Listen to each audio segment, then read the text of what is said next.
12번 문제 보시면 다음은 마찰이 없는 수평면에 정지되어 있는 2kg짜리 물체에 힘이 작용해서 직선 운동을 하는 모습을 나타낸 것이고 그래프는 힘과 시간 사이의 관계를 나타냈는데 한 일을 구해라 이런 얘기잖아요. 한 일은 힘에다가 밀고 간 거리를 곱하면 되거든요. 그러면 여기에는 힘은 줬는데 거리는 어디 있어요? 만드셔야죠. 이거 넓이가 거리니까 이거 넓이는 충격량이야 이 새끼야.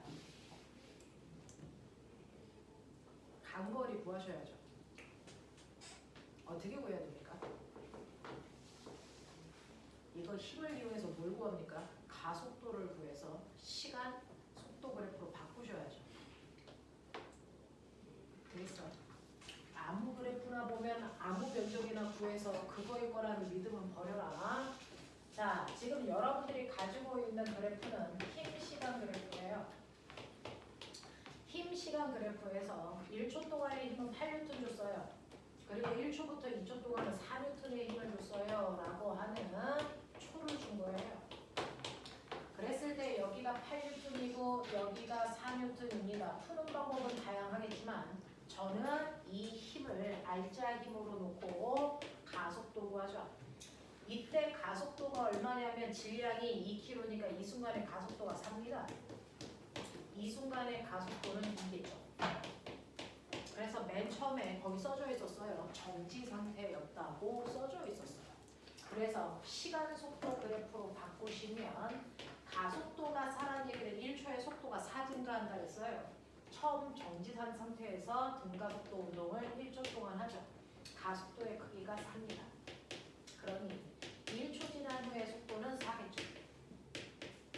그리고 나서 1초부터 2초 동안은 가속도가 2입니다.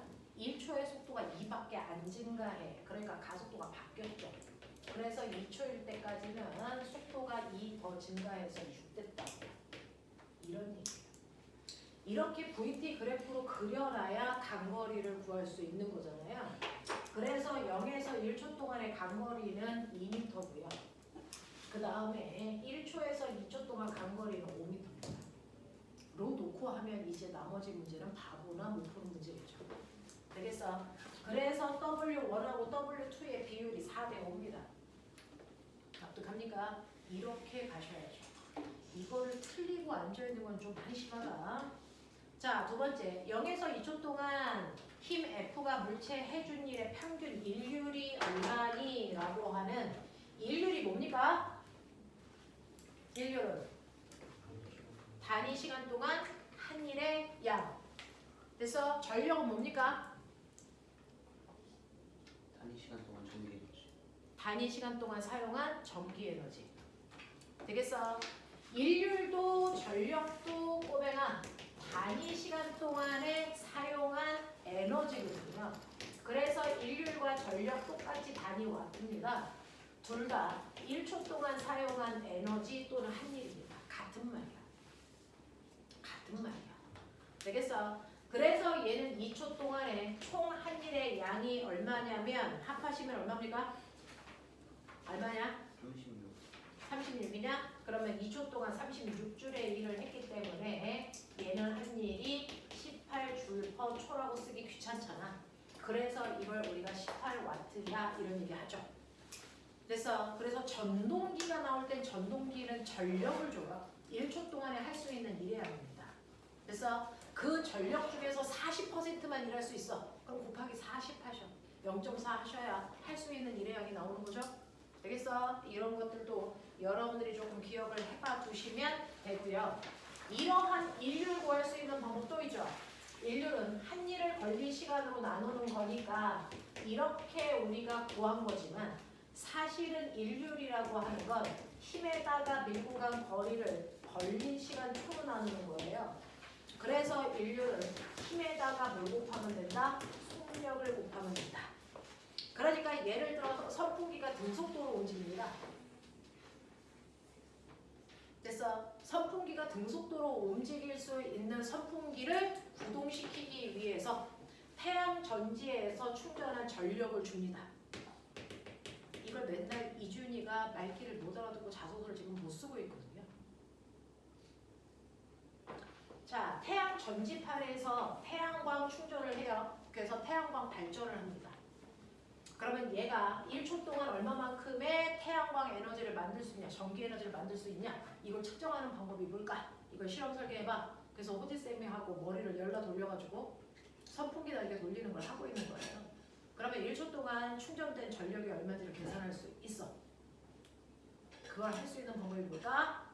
여기 공기 저항이 없는 곳에 선풍기가 무슨 운동하고 있다고 치자? 등속 원 운동하고 있다고 치자. 되겠어? 자, 그러면 공기 저항 없어. 말도 안 되는 거지만. 됐어? 공기 저항은 없다고 치자. 그러면 공기 저항이 없으면 얘가 주는 전력이 20W라고 줄게요. 그러면 처음에는요, 그 전력이 선풍기를 등속으로 돌리는 일을 했습니다. 됐어? 그리고 나면 공기 저항이 없으면 더 이상 에너지를 주지 않아도 얘는 혼자 돌아야죠. 됐죠? 혼자 돌고 있는 상태야. 근데 여기서 계속 전력을 주고 있어. 그러면 나머지 전력들은 뭐 할 때 쓸까요, 이제?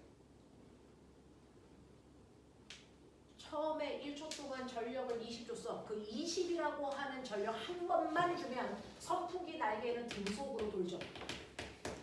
근데 공기 저항이 없으니까 더 이상 힘줄 필요 있어, 없어? 없어. 혼자 돌아. 됐어? 그러면 내가 1초 지난 후에 더 주는 20W는 뭐 할 때 쓸까? 선풍기 날개가 공기를 밀 때 쓰는 에너지로 바뀐다고요. 맞아? 맞아? 알아듣는 말이야? 알아듣는 말이야? 너네 다 이준이와 친구들이야? 알아듣고 있는 거 맞아? 됐어? 그래서 그 다음부터 주는 전력은요, 선풍기 날개가 공기를 미는 힘으로 됐어? 다 사용한다고요. 그랬을 때 이 선풍기가 하는 일률이 얼마냐? 일이 얼마냐? 1초 동안 한 일. 일률 구하면 되겠죠? 근데 일률은 뭡니까? 힘 곱하기 속력. 되겠어? 속력은 뭐야? 선풍기 날개가 도는 횟수죠. 됐어? 근데 이 속력은 항상 일정하니까. 왜냐? 여기서 주는 전력은 힘 곱하기 속력일 텐데 속력은 항상 일정해. 자, 일정하니까 얘 등속으로 돌고 있으니까 문제는 뭐야? 여기 태양광 전지의 전력에 따라서 밀리는 바람의 세기가 다르겠죠.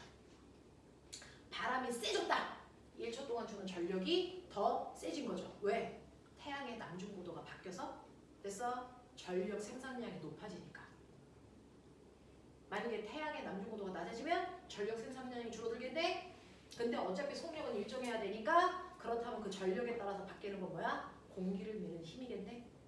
그래서 바람의 세기를 가지고 전력이 남중고도에 따라서 어떻게 바뀌는지, 됐어? 태양광 판의 온도에 따라서 어떻게 바뀌는지, 습도에 따라 어떻게 바뀌는지 쓰면 된다고 그렇게 한 달 넘게 얘기하고 있는데 애새끼가 못 알아듣고 있더라고요. 썼니? 예. 내가 오늘 본다. 예. 이상한 단어 써져 있으면 죽는다. 근데 이런 거. 예. 그럼 바람의 세기는 어떻게 확인할까요? 그냥 느껴? 바람이 세진 것 같아요. 약해진 것 같아요. 이런 얘기가 자소서에 들어가 있으면 그건 과학 자소서가 아니죠. 바람의 세기도 정확하게 눈으로 볼 수 있으면 훨씬 더 좋은 거죠. 어떻게 해요? 일정한 거리만큼 떨어진 곳에 이렇게 종이 하나를 이렇게 매달면 바람의 세기에 따라 종이가 나풀거리는 각도가 달라지겠죠. 그걸로 가시화 시키는 거죠. 되겠어? 그래서 종이가 휘어지는 이 각도를 통해서 바람의 세기를 조금 더 과학적으로 측정하려고 노력했다 라는 표현도 있으면 좋겠다고 얘기를 했었는데 들어있는지 보죠. 네, 이런 얘기입니다. 되겠어? 이런 식으로요. 여러분들 전력이라고 하는 것도 일률이라는 것도 1초 동안 사용한 에너지다 라는 개념이고요. 일을 구하는 식은 한 일을 걸린 시간 초로 나눠도 되지만 힘에다가 속력을 곱해도 된다라는 얘기입니다. 그래서 이런 식으로 여러분들이 일률의 개념도 좀 이해하시면 좋을 것 같습니다. 넘어가죠. 자, 두 번째 오셨습니다. 두 번째는요. 여러분들 만유인력이라는 거를 구할 수 있는 공식과 케플러의 운동 법칙과 그래서 이런 것들을 여러분들은 좀 머릿속에 정리하고 있나요? 하늘에 있는 천체들의 운동을 정리해서 설명한 법칙이 케플러의 운동 법칙이에요. 케플러의 운동 법칙 몇 가지니? 세 가지 있다고 힐러쌤이 하셨을 겁니다. 그 중에서 첫 번째 제1법칙이 무슨 법칙이죠? 무슨 법칙이니? 타원궤도 법칙이다. 이겁니다. 행성들은 타원궤도를 그리면서 공전하고 있어요. 원궤도가 아니고 타원궤도이기 때문에 근일점과 원일점이 만들어지고, 그랬을 때 행성과 작용하는 만유인력의 크기가 거리가 달라지니까 달라질 거야. 되겠어? 자, 가까운 근일점에서 내가 이거 얘기했니? 안 했니? 하셨어요. 제가 했죠. 자, 거리가 가까워지면 됐어. 만유인력의 크기가 커져. 거리가 멀어지면 만유인력의 크기가 작아져. 그럼에도 불구하고 안으로 끌려가지 않기 위해서는 뱅글뱅글 돌면서 뭘 만들어야 되니? 같은 크기의 원심력 만들어야 된다. 맞죠? 그러니까 여기서는 100만큼의 원심력을 만들어야 되고요. 여기서는 10만큼의 원심력을 만들어야 되기 때문에 근일점과 원일점을 공전할 때 돌고 있는 공전 속도가 그때그때 뭐 해줘야 된다? 달라져야 된다. 그래서 근일점을 지날 때는 가장 빨리 돌아야 되고요. 원일점을 지날 때는 공전 속도가 제일 느리다. 그래서 지구의 공전 속도는 계절마다 같지 않다. 되겠어? 라고 하는 얘기입니다. 되겠냐? 이런 것들이 첫 번째 타원궤도 법칙이고요. 그러면 지구가 공전하면서 속도가 빨랐다가 속도를 점점 원일점으로 가면서 줄여줍니다. 그랬다가 근일점으로 가면서 다시 속도를 빠르게 하죠. 근데 지구는 기계가 아니잖아요. 이 속도 조절을 누가 합니까? 외계인이 한다고 나와 있어요. 그래서 지구에는 외계인이 살아 이런 얘기도 있어요. 절대 그럴 순 없죠. 우린 과학자니까. 외계인을 없는 걸로 치자. 그렇다면 이 속도 조절은 뭐에 의해서 일어나는 거니? 역학적 에너지 보존 법칙이 철체에도 성립하는 거죠. 되겠어? 실제로 위치의 에너지와 운동 에너지를 더한 값이 역학적 에너지여야 되는데요. 근일점에 있을 때는 속도가 빠르대, 운동 에너지가 최대래. 근데 원일점으로 가면 운동 에너지가 작아져서 최고값을 갖는데 이유가 뭐니? 그때 근일점과 원일점에서의 뭐가 다르니까? 위치 에너지 값이 다르니까. 됐어? 위치 에너지는요, 중력이 작용하는 땅바닥으로부터 얼마나 높게 떠 있느냐에 의해 결정되는 거 아니야? 자, 지구의 입장에서는 중력이 작용하는 땅바닥이 어딥니까? 태양이죠. 태양을 기준으로 근일점까지의 거리는 짧습니다. 여기가 근일점에 있을 때야. 되겠어?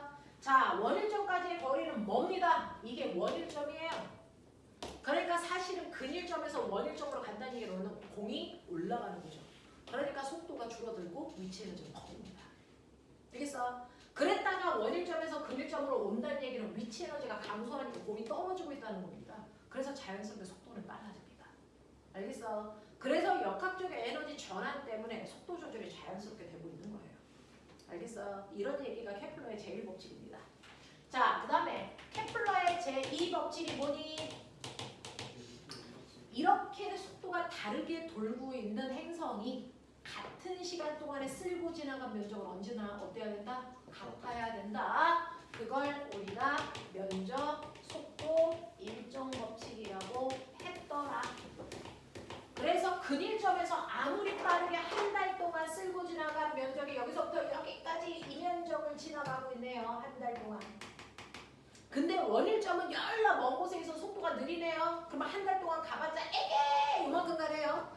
그래도 태양을 중심으로 그려놓은 부채꼴의 이 면적이랑 반드시 어때야 된다? 같아야 된다. 같은 시간 동안에 쓸고 지나간 면적이 언제나 같더라. 알겠습니까? 이게 면적, 속도, 일정 법칙이다. 맞죠? 그 다음에 케플러의 운동 법칙 중에 제3법칙 뭐니? 그게 바로 조화 법칙이다. 태양을 중심으로 공전하고 있는 행성은 지구밖에 없는 게 아니다. 8개가 있다. 그 8개 중에 태양에 가장 가까이 돌고 있는 수성은 70일 만에 한 바퀴를 돈다. 태양으로부터 가장 멀리 있는 해왕성은 한 바퀴 도는데 100년이 넘게 걸린다. 이때 한 바퀴 도는데 걸리는 시간은 태양으로부터 떨어져 있는 장반경에 의해서 결정된다는 걸 알아내는 게 조화 법칙이지.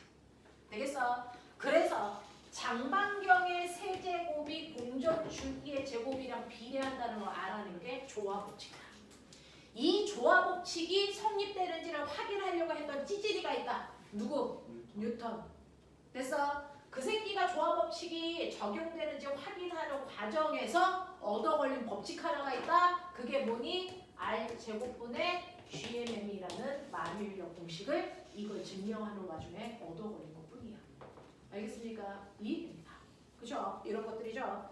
여러분들이 가지고 있는 반지름이 아니고 질량이 라지 M인 행성을 중심으로 등속 원운동하고 있는 공 A와 B가 있다고 칩시다.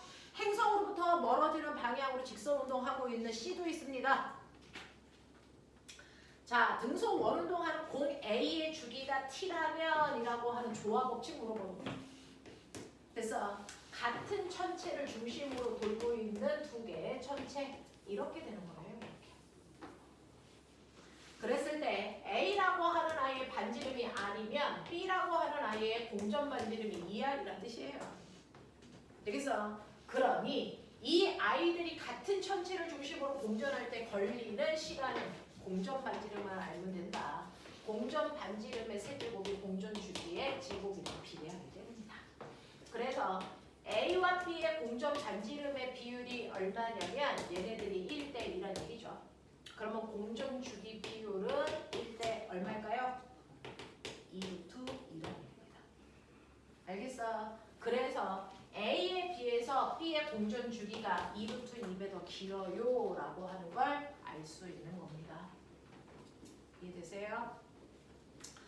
자, 그 다음에 두 번째, 행성에서 쏘아 올린 모씨가 행성의 중력장에서 벗어나 무한히 먼 곳까지 가기 위한 속도가 탈출 속도인 거 알죠? 우주 제2속도. 되겠어? 자, 우리요. 우주의 개념에서 필요한 속도가 두 개가 있어요. 이렇게 탈출하지 않고 어떤 천체를 중심으로 뱅글뱅글 돌 수 있는 최소한의 속도, 인공위성을 만들 수 있는 최소한의 속도가 우주 제1속도. 맞아?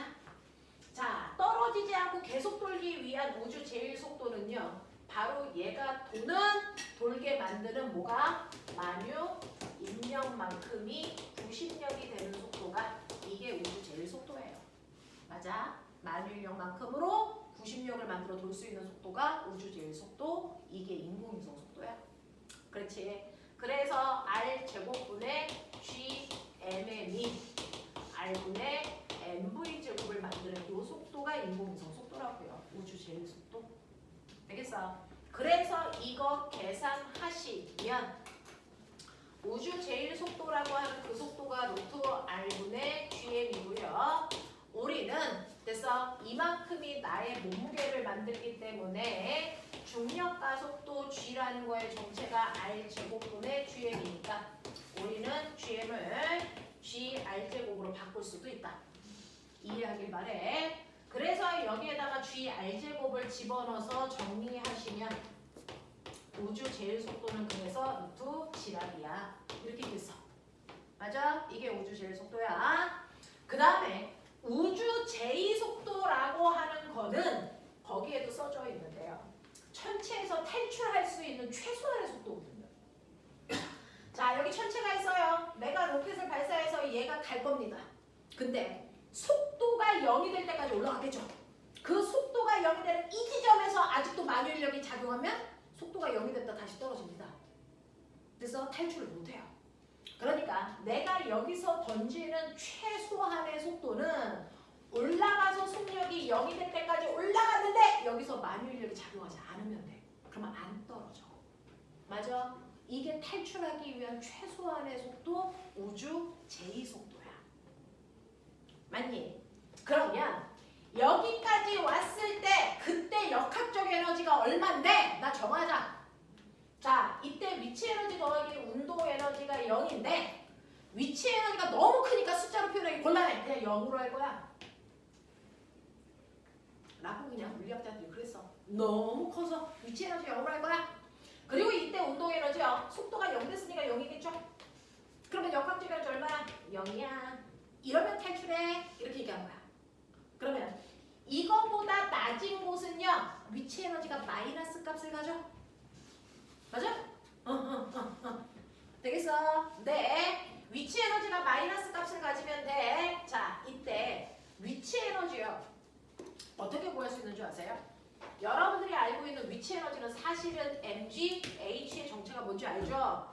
땅바닥에 있는 물체가 받는 중력. 그래서 그 중력과 중력 반대 방향으로 움직인 거리의 곱이에요. 근데 이 중력이라는 게 사실은 만유율이죠. R 제곱분의 G유율이죠. 이걸 우리가 다시 쓴 게 이거죠. 거기다가 떨어져 있는 거리 R을 곱하면 되는 거니까 사실은 이 높이에서의 위치 에너지는 R분의 G유율이야. 괜찮아? 괜찮게 말해. 그래서 이 느낌이 뭐야? 전기 에너지와 전위 구하는 식이 똑같죠. 전기 에너지 구하는 식이 R 제곱분의 크죠. 그리고 전기 위치 에너지는 여기다가 R 곱해서 전위 구하는 식이 R분의 크였어. 맞아요? 같은 식입니다. 같은 식입니다. 그래서 이 높이에서 얘가 만든 위치 에너지를 mgh로 안 쓴다. 천체에서는. 되겠어? 천체에서 위치 에너지 구하는 식 우리 뭐 쓰냐면 R분의 GMM으로 쓴다. 마이너스. 맞지? 거기에다가 운동 에너지 2분의 1 mv 제곱을 더한 값이 0이면 된다. 이 얘기 아니야? 이래? 하고서 이런 얘기예요. 그랬을 때 탈출할 수 있는 최소한의 속도는 2분의 1 mv 제곱이 r분의 gmm이랑 같아지는 속도야. 어떻게? 하겠어? 오케이. 그랬을 때 탈출하는 속도요. v는 루트 r분의 2g. 근데 아까 gm은 gr 제곱이니까. 되겠어? 계산하시면 루트 2gr이 나와요. 이게 우주 제2속도입니다. 되겠어? 그래서 우주 제1속도는 루트 gr. 이거 계산하시면 대략 7.2km/초. 그래서 우주 제2속도라는 탈출 속도는 루트 2gr. 이거 대략 계산하시면 11.2 정도 나와요. 되겠어? 보이저 이오는 이 속도로 쏜 거고요. 누리오는 이 속도로 쏜 거죠. 알겠습니까? 이런 얘기를 하고 있네요.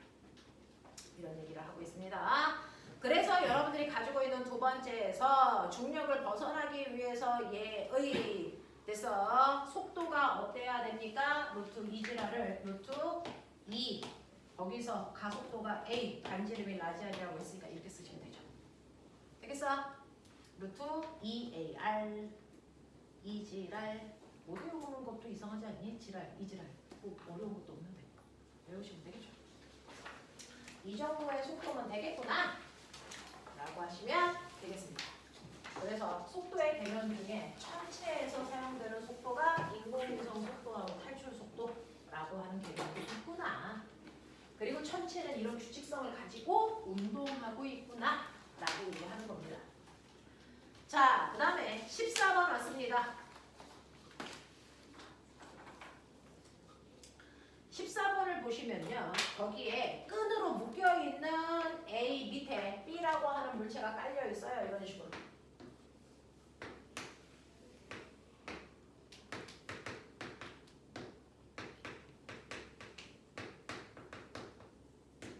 자, 그 중에서요. A와 B 사이에는 마찰이 있대. 이때 마찰 계수가 0.1래. 그리고 B와 바닥 사이에 마찰도 있대. 근데 이거 마찰 계수 얼마인지 모르니까 구해달래. 이런 문제야. 되겠어? 자, 정신 차려라. 자, 그러면요. 첫 번째요. 여기에서 준 힌트는 뭐냐면 얘를 등속도로 움직이기 위해서 용수철저울이 이쪽으로 30N의 힘으로 잡아당기니까 겨우 등속도로 움직여. 이 얘기 아니니? 그러면 등속도로 움직이니까 R자임이 얼마면 되겠어? 0이면 되겠어. 그러면 용수철이 잡아당기는 것과 반대 방향으로 30의 힘이 작용하면 되죠? 그 30의 힘이 뭘까? 마찰력. 누구의 마찰력? A와 B 사이의 마찰력과 B와 G면 사이의 마찰력. 그쵸. 두 개의 마찰력을 합한 값이에요. 그러면 A와 B 사이의 마찰력은요. 그래서 얘가 수직으로 누르는 거잖아요. 되겠어? 그래서 첫 번째 A와 B 사이에 작용하는 마찰력은 마찰계수 0.2에다가 수직으로 누르는 힘 30을 곱하시면 되겠죠. 그래서 A와 B 사이에 작용하는 마찰력이 6N이다. 근데 보면 마찰력 방향 좀 표시해봐. 그 그림에다가 마찰력 방향 좀 표시해.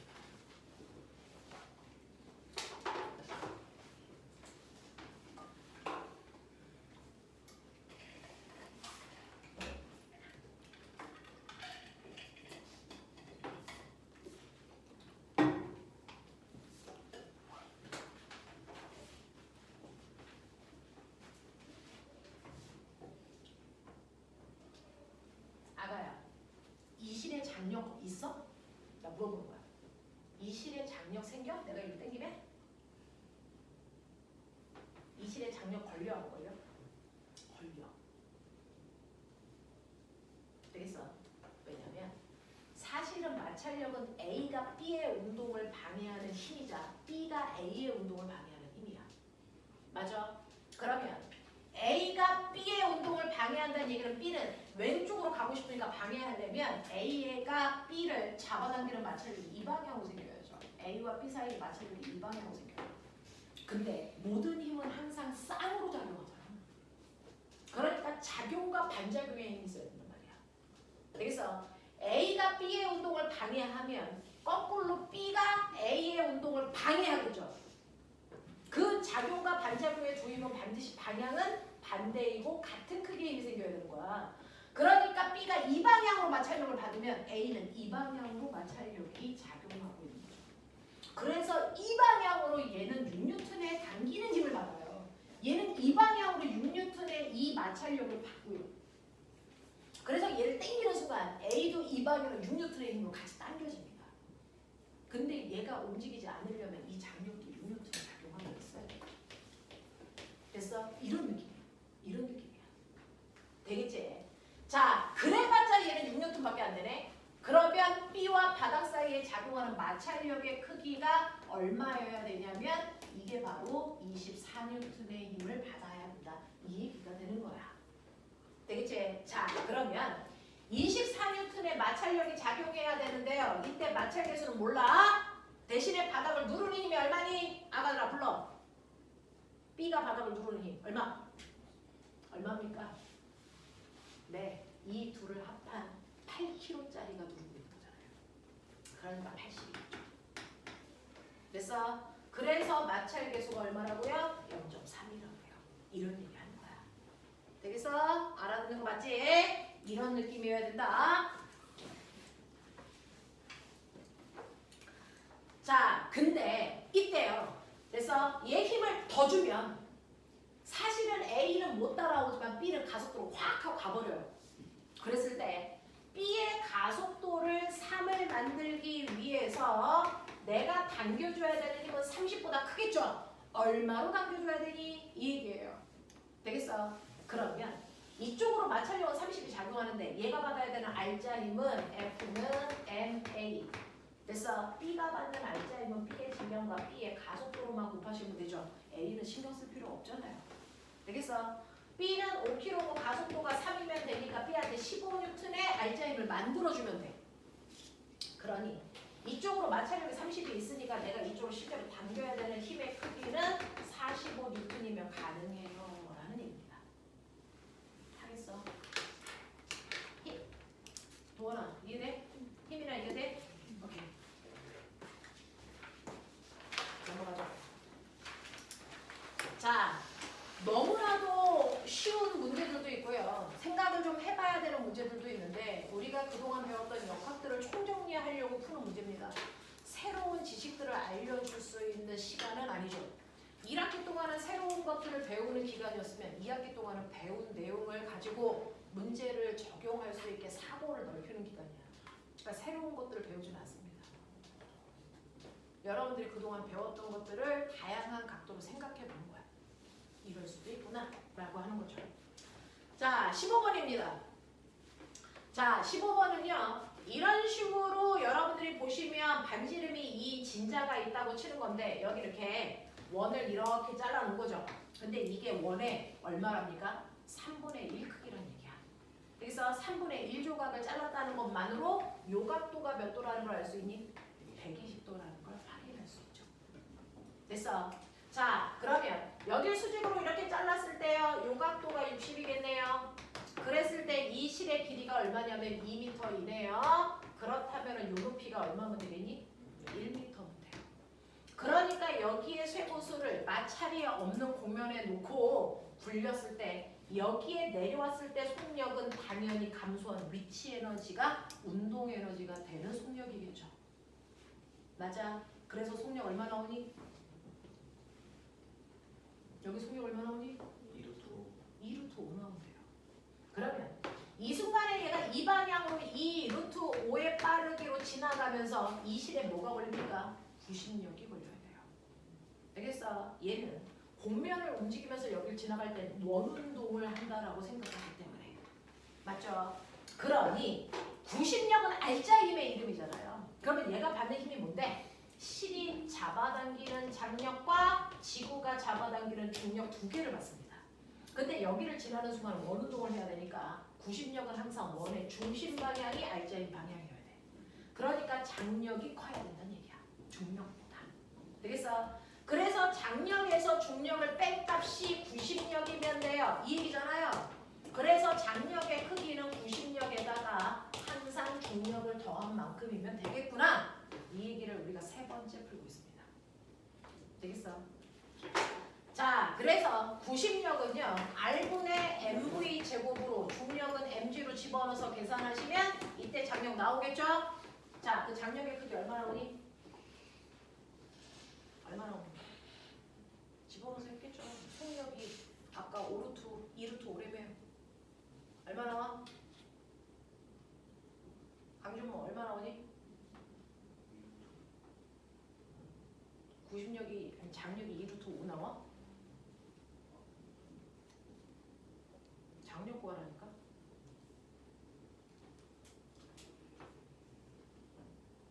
그래서 여기에는 보면은 실이 있는 게 아니고 뭐가 있어. 그냥 이렇게 굴러가는 거잖아. 그러면 실제로 얘한테 작용하는 건 요번에는 장력이 아니고 뭐가 작용하니? 수직항력이 작용하잖아. 그러니까 장력 대신에 수직항력은 구심력에다가 그래서 중력을 더한 만큼의 수직항력이 작용하면 되겠지. 그 문제가 그 문제잖아. 그래서 장력 대신에 요번에는 바닥에 밀어올리는 수직항력을 준 것뿐이야. 되겠어? 그러면 수직항력이 어느 방향? 이 방향이어야 돼요. 알겠죠? 원의 중심 방향을 향할 거고요. 이때 수직항력의 크기는 이렇게 구하면 된다. 실이 없을 때는 수직항력이 장력의 역할을 하는 거다. 이때 그래서 얼마 나와? 20 나옵니다. 되겠어? 이렇게 계산해 주시면 되고요. 자, 구슬이 B점을 지날 때 구심 가속도는 얼마입니까? 라고 하는 이 정확하게 절반의 높이를 지나간대요. 이런 거죠. 되겠어? 이 높이 차이가 원래는 여기까지는 1m 차이 나야 되는데 여기 높이 차이가 0.5m예요. 됐죠? 자, 이때 구심 가속도는 항상 원의 중심 방향을 향할 거고요. 그 구심 가속도의 크기 구하는 식은 R분의 V 제곱이니까 여길 지나는 순간에 속도만 알면 된다. 이런 거 아니야? 그럼 여기 지날 때 속도는 어떻게 하면 돼요? 사실은 최고 높이에서 0.5m 감소한 위치 에너지가 운동 에너지가 된 거잖아. 맞죠? 그래서 0.5m 감소한 위치 에너지가 운동 에너지 만드는 이속력이 얼마인지 계산하시면 되죠? 얼마니? 루트 10이네요. 됐어? 속력이 루트 10이네요. 그러면 속력의 제곱은 10이겠죠. 그러니까 가속도가 5겠죠. 되겠습니까? 이런 식으로 해결하시면 되겠어요. 자, 이해가 안 되는 사람은 손. 지민은 이해되는 거 맞아? 그래, 면접 가서 이상한 짓 하고 다 뒤진다. 과학은 되게 공평하게요. 과고 과학은 물화생지 한 문제씩 다 나와요.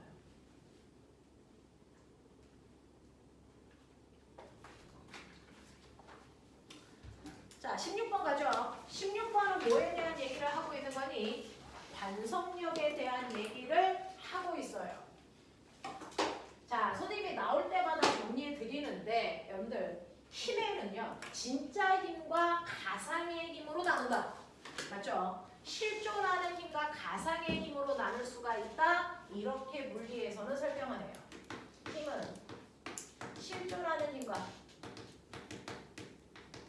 이게 바로 알짜 힘입니다.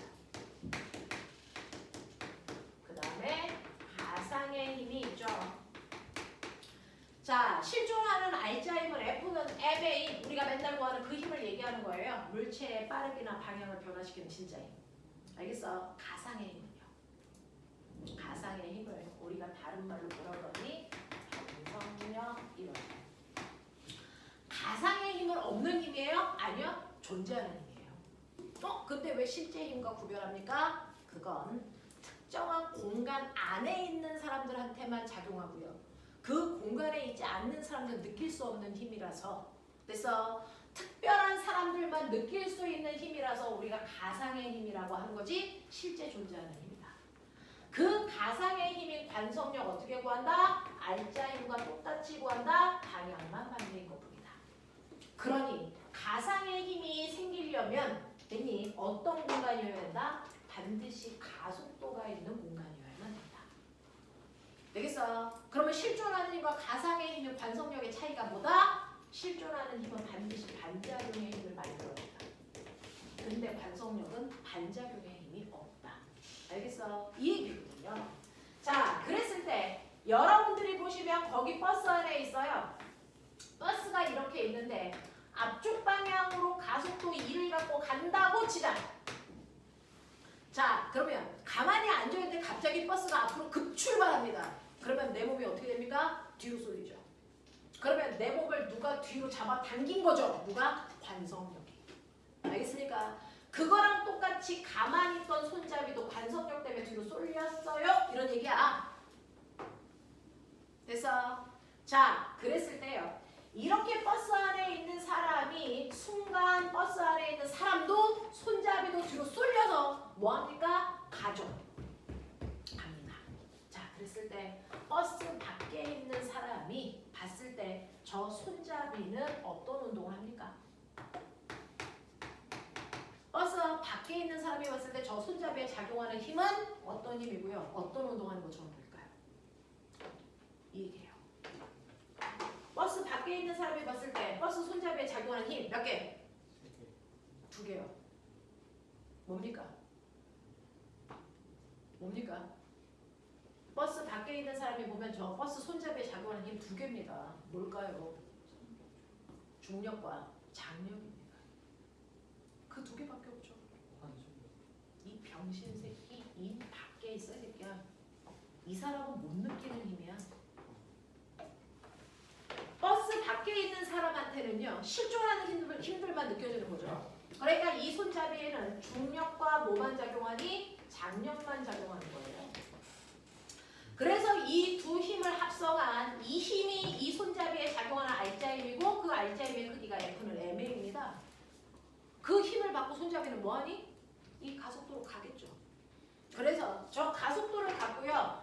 버스가 가고 있는 동안 사실은 버스 안에 있는 손잡이도 같은 가속도로 이 상태로 끌려가는 거예요. 그러니까 밖에 있는 사람이 보면 손잡이는 기운 상태로 등가속도 운동하는 거예요. 됐어? 그래서 버스 밖에 있는 사람이 봤을 때 손잡이는 등가속도 운동으로 앞으로 가고 있죠. 이해되니? 이게 실제로 느껴지는 모든 사람들이 알 수 있는 힘이야. 근데 버스 안에 타고 있는 사람은요. 순간 버스 손잡이가 뒤로 쏠려. 나도 쏠려. 그리고 그 잠깐의 찰나 사이에 손잡이가 쏠려서 가고 있는 동안 나도 같이 가죠. 그러면 버스 안에 있는 사람이 봤을 때는요. 여기서 여기로 가는 동안 버스 안에 있는 손잡이는 무슨 운동을 합니까? 어떻습니까? 정지되어 있죠. 왜요? 손잡이와 나 사이에 거리 변화가 없거든요. 됐어? 그러니까 버스 안에 있는 사람은 자기는 정지되어 있으니까 손잡이도 정지되어 있는 거야. 무슨 말인지 알아? 그래서 버스 안에 있는 사람이 보기에는 손잡이는 그냥 그 상태로 정지되어 있는 것처럼 느껴져요. 그러면 정지시키려면 알짜힘이 0돼야 된단 말이야. 되겠어? 그러면 손잡이가 받고 있는 이 알짜힘과 같은 크기의 힘이 반대 방향으로 또 다른 힘이 작용하고 있어야 안에 있는 사람이 느끼는 정지 상태를 만들 수 있죠. 맞습니까? 그래서 안에 있는 사람이 느끼는 정지 상태를 만드는 힘, 이게 바로 알짜힘과 반대 방향으로 같은 크기의 힘이 작용하는 바로 관성력이라는 거예요. 그래서 가속도가 있는 공간 안에 타고 있는 물체와 사람들은 관성력이라고 하는 힘을 받고 있는 거다. 그래서 손잡이가 정지한 상태로 느껴진다. 이런 얘기입니다. 이해하길 바랍니다. 되겠어? 이렇게 된다고요. 그래서 여러분들이 가지고 있는 첫 번째, 지면에 정지되어 있는 사람의 관점에서, 지면에 정지되어 있는 사람은 얘잖아요. 이 사람은. 지면에 정지되어 있는 사람의 관점에서 버스 손잡이에 작용하는 힘을 모두 그리면 두 개밖에 안 그리셔야 돼요. 중력하고 장력이요. 되겠어? 이 힘만 그리셔야 돼요. 버스 밖에 있는데. 되겠습니까? 이렇게 됩니다. 그래서 알자인 방향 이 방향으로요. F는 M인 만큼의 알자 힘이 작용해서 버스 밖에 있는 사람이 봤을 때 손잡이는 등가속도 운동으로 가고 있다. 이렇게 느껴집니다. 자, 두 번째. 손잡이가 연직과 기울어진 각도가 45도라고 치자. 이 각도를 45도라고 치자. 자, 버스가 10초 동안 이동한 거리를 구해보세요 라고 하는데 꼬맹아, 얘가 45도라는 것만으로 버스의 이동 거리를 알 수 있어? 뭔가 알 수 있으니까 좋은 거야. 자, 꼬맹아, 45도라고 하면 어떤 상황이어야 돼? 1대 1대 루트 2여야 된다. 맞아? 그랬을 때 이 힘이 뭐냐? 이게 뭐냐? 중력이죠. 예, mg죠. 됐어? 그러면은 이 힘도 똑같이 모여야 되니? mg. 이물체의 질량이 m이니까 원래 얘는 F는 ma인데 이 a가 뭐라고 같다는 거야? 중력 가속도. 그러니까 이 자동차가 가고 있는 가속도가 중력 가속도의 이 얘기예요. 맞아? 버스 손잡이가 기운 각도만 보면 중력 가속도와 비교했을 때 버스의 가속도를 알 수 있다고요. 대단하지 않아요? 버스 손잡이가 기운 각도만 알면 중력 가속도 대비 버스의 가속도가 얼마인지 알 수 있다고요. 그 얘기하고 있잖아요. 그래서 이 각도가 45도이기 때문에 지금 버스의 가속도가 중력 가속도인 시계 가속도로 가고 있다는 걸 알 수 있다고요. 이해되겠어? 이 얘기입니다. 아, 그러면 버스가 1초의 속력이 10씩 빨라지는 가속도로 가고 있다는 얘기네? 그렇죠. 그러니 얘가 정지 상태에서 버스가 출발해서 몇 초가 지나면 10초가 지나면 당연히 속력은 100이겠죠. 그러니까 그 10초 동안 간거리가 500m겠죠. 이런 얘기하고 있어. 이런 얘기. 되겠어? 한번 버스 타서 버스가 급출발할 때 손잡이가 휘는 각도를 한번 보십시오. 버스가 급격히 속도가 더 빨라지면 더 많이 휘어요. 되겠어? 그래서 이 각도가 버스의 가속도를 중력 대비 비교한 값이다. 알겠습니까? 이렇게 된다는 거 기억해 두시면 됩니다. 자, 그러면 버스 손잡이가 45도의 각도로 기운 상태에서 손잡이의 끈을 끊으면 어떻게 될까? 자, 그러고 보면 이렇게 되어 있을 때 실제로 손잡이는 어떤 힘을 받냐? 실제로 이 손잡이는요, 가속도가 있는 공간 안에 있어요. 가속도가 있는 공간 안에 있는 손잡이는요, 장력도 받고 있고요, 중력도 받고 있을 뿐만 아니라 관성력도 받고 있는 거예요. 가속도가 있는 공간 안에 손잡이가 있기 때문에 관성력도 받고 있죠.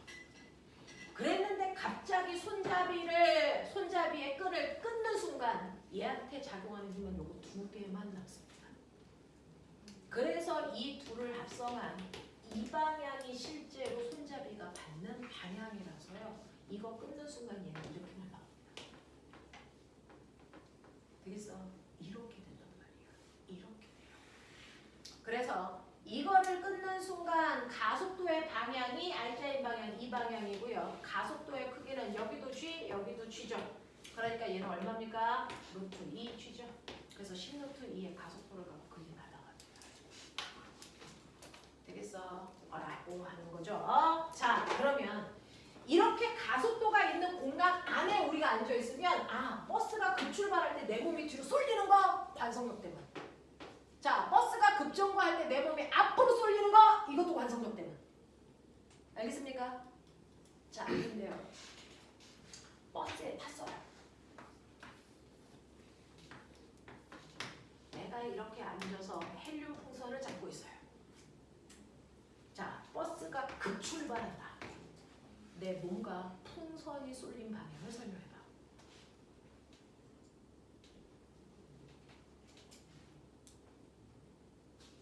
내 몸 어디로 쏠릴까요? 급출발합니다. 내 몸 어디로 쏠립니까? 어디? 뒤로. 그죠? 헬륨 풍선 어디로 쏠립니까? 얘는 앞으로 쏠립니다. 되겠어? 왜냐면 여기에 있는 이 공간을 가득 채운 게 공기입니다. 근데 나는 공기보다 무거워요. 근데 헬륨 풍선은 공기보다 가볍습니다. 이때 실제로 가속도를 갖고 쏠릴 때요. 무거운 애들이 먼저 관성력 방향으로 쏠리겠죠. 그래서 사람도 쏠리고 순간 공기도 뒤로 쏠립니다. 그러면 공기보다 가벼운 아이는 어떻게 됩니까? 빈 공간이나 앞으로 쏠려갑니다. 밀려갑니다. 그래서 그 공간을 가득 채운 주인공에 비해서 무거운 아이들이 쏠리는 방향이 우리가 느끼는 방향입니다. 그래서 그런가 하면 헬륨 풍선은 나와는 반대 방향으로 쏠립니다. 나와는 반대 방향으로 쏠려요. 그래서 이런 식으로요.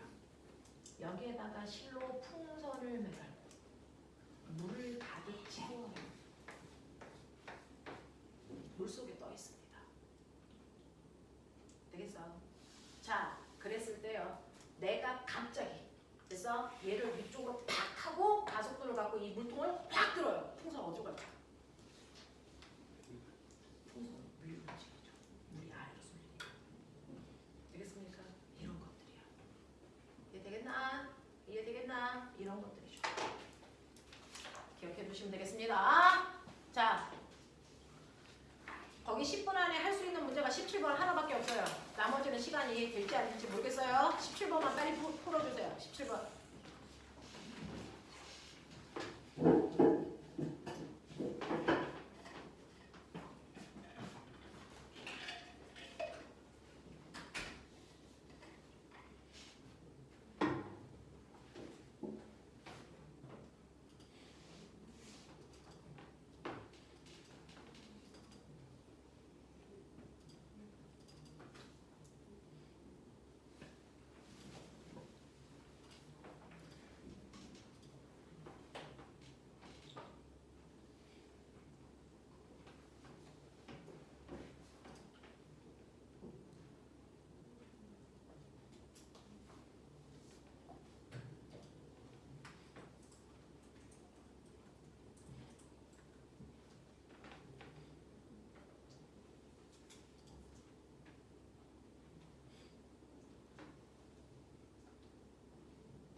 얘들아 가하고 나의 가속도가 달라.